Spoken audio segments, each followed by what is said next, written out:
we all know that Richie isn't firing right now. We all know that mentally is not there at the moment. You know, confidence breeds confidence in football. You can see his whole body language is wrong. But as a fan base, we should be hoping that he gets it right. Because let me tell you, a fit and confident Richarlison, when you talk about pockets of space, when he drives forward on that line, he's taking two on the shoulder. He's taking a couple of defenders with him, and he's leaving pockets of space like we saw. I know it's a poor example, but against West Ham, where he came on in that second half, and he left pockets of space for Gio and for Basuma and Sarr to exploit. And I think everyone has an important part to play in this system. I think we're too focused on a 9 or in Angie's system. I think it's everyone is important. I know it sounds ridiculous, but we are a team now. We are a team. I don't think we've seen us play as a team for such a long time. We are focused all on Kane. Look for Kane, through Kane. Now he's not there. No one's looking for him. It's all about how the team moves and gels. And I think that is a massive bonus for the team and for us as fans to watch this football. I, for one, have really, really enjoyed it. I expect some bumps on the road, along the road. Hopefully they're not giant potholes.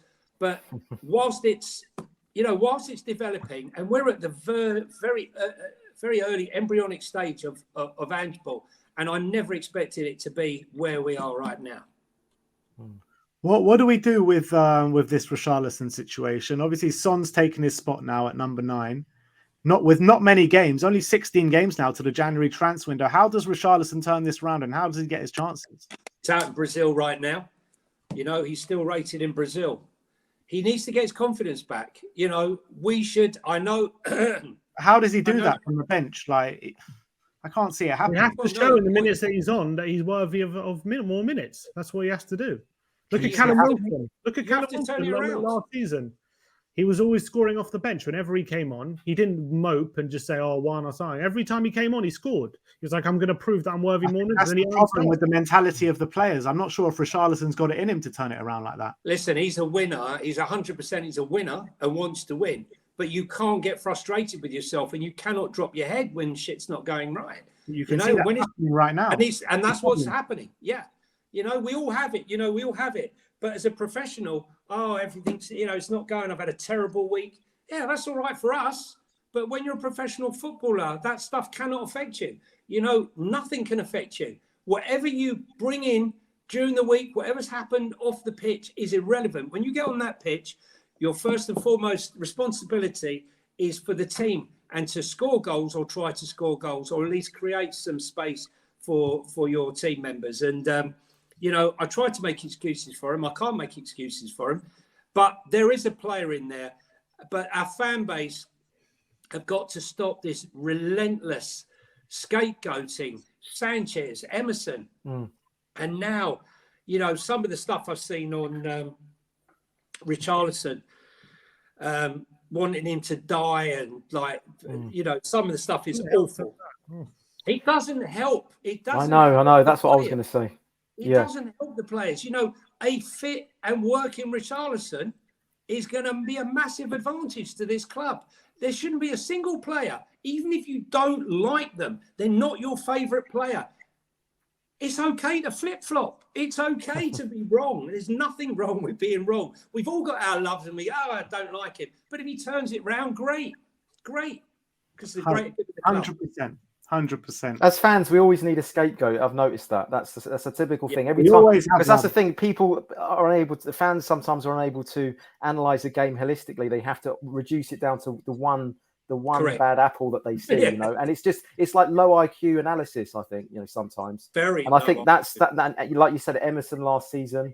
We had it. Richarlison this season, and let's be honest, we're winning these games. Oh yeah, Sanchez. I remember when he missed the penalty, and by the way, it wasn't that bad a penalty. He got it into the corner. It was actually probably better than most of the Fulham. It was actually better than Maddison's penalty because Maddison didn't go into the corner. And anyway, I heard someone say when he missed the penalty, someone went, "Get rid of him now." as soon as he missed the penalty. I mean, it's a penalty shootout, you know what I mean? But that's the sort of knee-jerk reaction you get from Spurs fans. Where was the captain? Where was the abuse from the captain? It's all football fans. Yeah, no, it's just a typical football fan thing to do, isn't it? No, when it comes to Richarlison, it is a bit frustrating when you've paid 60 million. You can't have a simple first touch. We haven't paid 60, but we haven't paid 60 million. I think the add-ons was 5 goals. He gets an extra 10 million. No. But what about this? All you need to worry, if we end up paying the 60 million, it's all gone right, okay?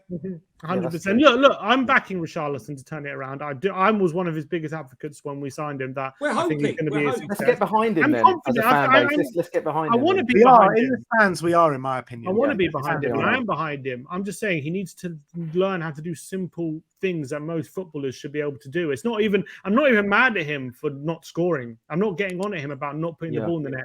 I'm getting on at him for his overall contribution to the team. Yeah, go on, Johnny. I was just going to say, sorry to interrupt, but I think we've got two different fan bases here.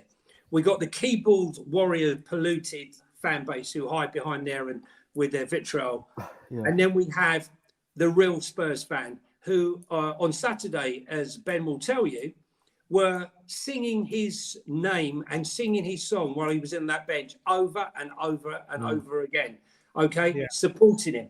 Right now, if you're a fan and you're sat at home and you're not going to those games and you heard that, you should be like the hardcore fans who are trying to get behind him, hoping that he turns it around. Yeah, exactly. I heard his song when he was brought on. I was listening to it on the headphones. I could hear it. Wasn't even when he came on. Even when he was warming up on the sidelines, they were singing his name. Yeah. He's working. I see a guy that's really trying. I see he's working hard. Too hard. I think, sometimes, too hard. To the point where it can look a little bit headless chickeny, Yeah. I think sometimes when we get the ball to the byline, let's say Kulu gets to the byline, his movement coming into the box is always the same. He goes to the goal line. There's never a moment where he checks his run and allows for a cutback, back for a pass. So it's just every time you see the predictable same movement, and he's always covered by a couple of defenders. I don't know if you remember the 9-1 Wigan game where Lennon and Defoe had a relationship where Lennon would get to the byline and all Defoe did was like he checked his run and Lennon would just pass it back. Like I want to see a little bit more of that from Richarlison. At the moment, it's a little bit too one-dimensional in his movement. It's a bit too predictable, I would say, and it's just too easy to read. The other thing, John, that Simeon and I spoke to Simeon and Ben earlier was the things that you do as a natural footballer, where you don't even think about. He's having to think about. He's thinking about the most basic of touches. His first touch, a pass, getting hold of a ball. It's like he's in such a panic. His whole mindset seems to have gone. The things that you wouldn't think about, just not happening. For him. You know what's very similar to this. This is very similar to the Vincent Janssen story, because you could see when Vincent Janssen played. He was someone that I could actually see a player in. I could actually see a lot of talent in Vincent Janssen, but he was trying so hard to work for the team that his confidence completely went in front of goal. And it was almost like he was then having to battle with his demons a little bit.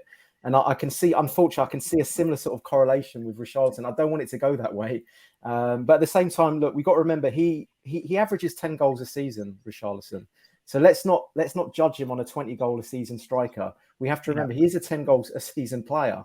And so as long as the team and the whole machine is working well, and he's a part of that, and we're scoring goals and we're getting over the line, I don't mind if he doesn't score personally. It's just unfortunate because he's the striker. People are always going to make jokes about him. Oh, how many goals you got? How many goals? But if the whole team are playing well, it doesn't really matter so much. It's also the fact, John, that he's come in and score a hat-trick, Son, in his first game when Richarlison gets dropped. I mean, that's not going to help. It's not just that. Even in Son's little cameos, when he's gone central, when come on for Richarlison, he's probably done more in those little cameos during those games than Richarlison has, like in the hour or 70 minutes long that he's had in those long periods. So, like, Son is really showing Richarlison up a bit, I feel like, in that central area when he's given the time with the opportunity. I agree. John, are you saying bring in Vincent Janssen? Let's bring him back. Listen, everyone's going gift Auburn. Meanwhile, well, let's get the number one striker in Belgium at the moment is Vincent Janssen. So maybe we should have signed him. Let's hope it's less like Vincent Janssen and more like that run that Kane went on when he went like 10 games without a goal at the beginning of the season, and then all of a sudden found his feet. Maybe it's more like that. Yeah, let's hope.